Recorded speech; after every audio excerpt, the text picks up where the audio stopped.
le forum entre dans un objectif d'implication des acteurs, notamment locaux, mais également de sensibilisation des communautés sur ce mécanisme que l'on appelle le partenariat pour une transition énergétique juste que l'État du Sénégal a signé depuis 2023 et que, me semble-t-il, l'État est en train de dérouler et que donc, je pense qu'il était fondamental pour s'aligner à notre logique, notamment dans le cadre de notre programme que l'on appelle le RICAN, qui est un projet de renforcement des capacités des acteurs non étatiques.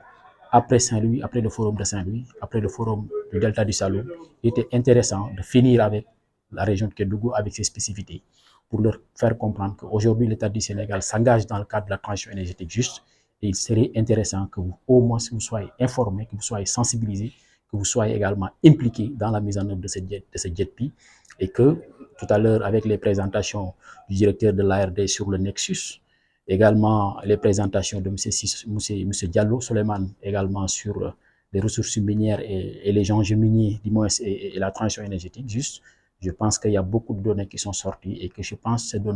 ces données permettront aux communautés de pouvoir comprendre l'enjeu qui est aujourd'hui la transition énergétique, juste. Les collectivités locales aujourd'hui ont besoin, n'est-ce pas, de ce type de thématique. Parce que c'est un enjeu aujourd'hui à Kédougou comme ailleurs dans le monde. Donc, on doit aujourd'hui accueillir ces forums avec deux bras et les exploiter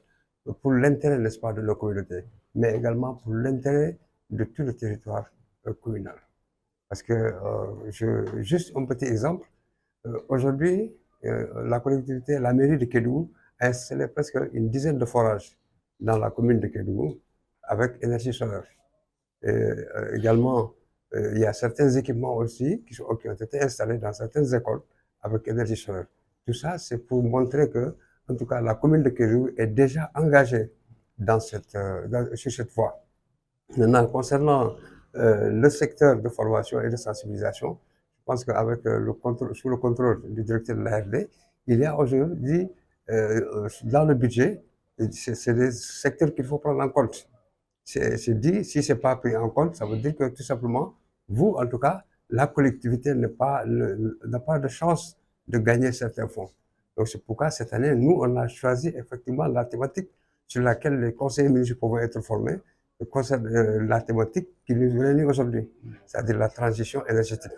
Parce qu'on s'est dit que Kédougou, aujourd'hui, il y a assez d'opportunités en matière énergétique, surtout en matière solaire. Donc, il est important, n'est-ce pas, que les conseillers non seulement soient formés, mais également avec d'autres acteurs, n'est-ce pas, de la société civile qui sont dans la commune de Kédougou. Le plaidoyer, c'est vraiment encore renforcer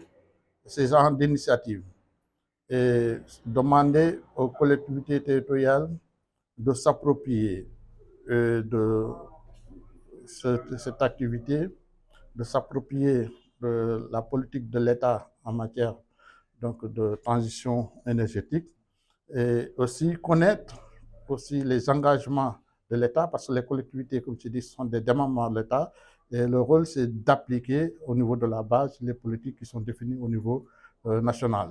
Et pour cela, il faut qu'elles puissent s'approprier de ces différentes politiques, dont justement cette transition vers les énergies renouvelables.